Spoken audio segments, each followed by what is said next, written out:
You don't hate them enough. We don't hate them enough. I don't think that anyone understands what the mindset is of Hamas, who Hamas are. It's not often that Tommy Robinson is shocked. Well, after watching the October 7th Hamas footage, the uncensored, unreleased video, 43 minutes long, he was shocked. Here is his initial reaction to that footage.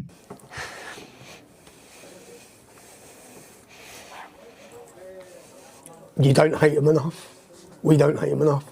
I don't think that anyone understands what the mindset is of Hamas, who Hamas are. And that must, it's only an incredibly frustrating thing if you watch that and you understand that they're celebrated in our capital city. And whilst they're celebrated, the police didn't enforce any law against them celebrating. Prescribed terrorist organisations were continually celebrated every single Saturday for a year after that. The next week, in fact, in the first 48 hours, they were out marching in celebration across the West. And you have to see those two young boys, their dad's killed in front of the mum. The mum then turns up, she's trying to get them. And then it's horrible, man. They go into the kitchen, yeah, they're hurt, and the jihad is just standing there, sipping Coke, sipping a bottle of Coke. The kid's on the floor, and then the little boy's trying to help the other boy. The other boy's lost his eyesight in one eye, and their little brother's trying to help, the big brother's trying to help him. Yeah. I just don't think that when we hear or you see the news or you see the media, you see the portrayal given. You need to watch those videos, and you need to understand what the people living here in these civilian areas face, because the people just over that fence in the neighbourhood next door, which is what you can see how close it is. There's no big fortified separation. There's just a little fence, and there's a mile. Yeah, and then you understand how those people think.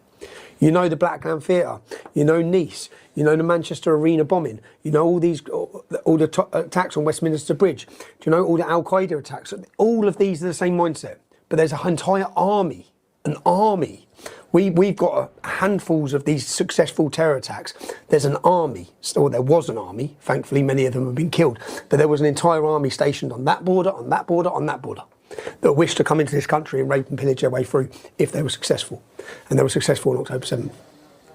But yeah, I think everyone should have to watch that film. That's next door, and the video I've just watched, which I think everyone should have to watch that video. Anyone waving a pro-Palestinian flag, anyone on a demonstration in London, any politician supporting them, anyone that was calling for a ceasefire should have had to watch that video of what this community and what this country and their people had to go through and actually witness what they went through. Yeah, and everyone should have had to seen that. And the sickest thing is the joy in the people doing it, the joy in celebration, the calls to Allah whilst they're doing every single second of it. So yeah, and now I'm going to see the tunnels, because the tunnels is a big problem.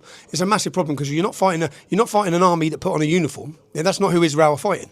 They're fighting a guerrilla warfare army who base themselves inside civilians, inside schools, underground, and that's how they behave. Yeah. So how do you fight them? How do you fight them? And we hear so much, you hear all the accusations of genocide and genocide. More people are killed in Yemen. No one wants to talk about it. No one wants to talk about it. So how many people have been killed in Nigeria now in jihad? This is the same enemy. It's the same enemy that's done this to Israel. It's the same enemy that's doing it in Nigeria. It's the same enemy across the world. Yeah. How do they fight that war? So this is a major point. The tunnels are a major, major point. So there's an army underground in tunnels under a civilian population. How do you fight them?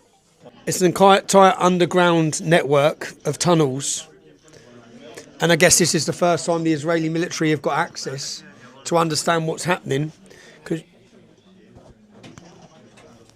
And this is the sort of tunnels, this is the reason why they couldn't find many of the hostages, because they're in underground networks like this. It's a walkthrough, yeah, you're seeing the soldiers walk with the cameras. They're getting to the end now, look, and there's just so many different directions. Where's this going up into a little hole? And then now there's a little set of stairs in the tunnel underground. There's water running down, so there's water leaking, but there's like a makeshift staircase where they're now going up the levels. Look, and now it's lit up. Look at the scale of these tunnels. They're like a little rat's nest full of little Hamas rats. And now this tunnel's coming up into, where is this? We've come out of the tunnel, that's into probably the hospital. Wow. It's just so it shows you the sheer scale and the size of the underground networks. And what people need to realise is when you're seeing a hospital was bombed, Hamas's headquarters is underneath the bloody hospital. How are you going to take them out? Their headquarters is underneath the hospital. They purposely put their weapons and fire their rockets from schools. They purposely do it. But they're willing to sacrifice the school and the kids and the hospital. They don't care. They actually want those targets to be hit. So then their activists or their propaganda units from Iran and Qatar, all over, not even Iran and Qatar, the BBC, act as the propaganda wing for them by pumping the stories across the world. Hospital has been hit. Why don't you say that Hamas is underneath the hospital, or Hamas's headquarters is in the hospital, or Hamas's doctors, and when they took some of the hostages from Israel, they were in those same hospitals. Wow, very powerful there.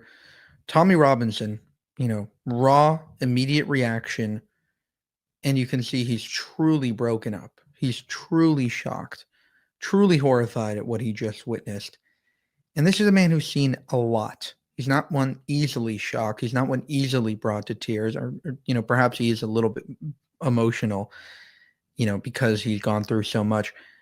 But, the way he was like, what did I just watch after seeing everything he's seen with illegal immigration and all the terrible things that go along with that? To watch him be so choked up, I think is very powerful, almost healing in a way for Israelis that are fans of his, to watch him, sort of justify their trauma and give them a sense of like, you guys are allowed to feel that way. I think it's incredible that he went to Israel and is now, sort of going through this whole process of learning about what happened on October 7th, figuring out what's going on right now, showing sides of Israel and sides of himself, I believe, that he hasn't shown before, that haven't been shown before.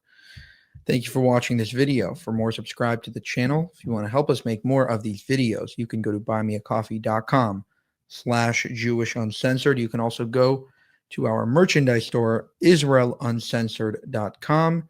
Here is a message from me. If you believe in what we do here over at Jewish Uncensored, consider supporting us in a few different ways.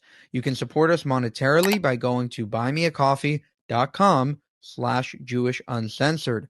You can also go to our new merchandise store, IsraelUncensored.com, where we just dropped a bunch of new merch. Additionally, to gain access to exclusive content, you can go to our memberships tab on this channel and join there. And finally, you can share this video with both family and friends in order to share this message with the world. Thank you so much for your support.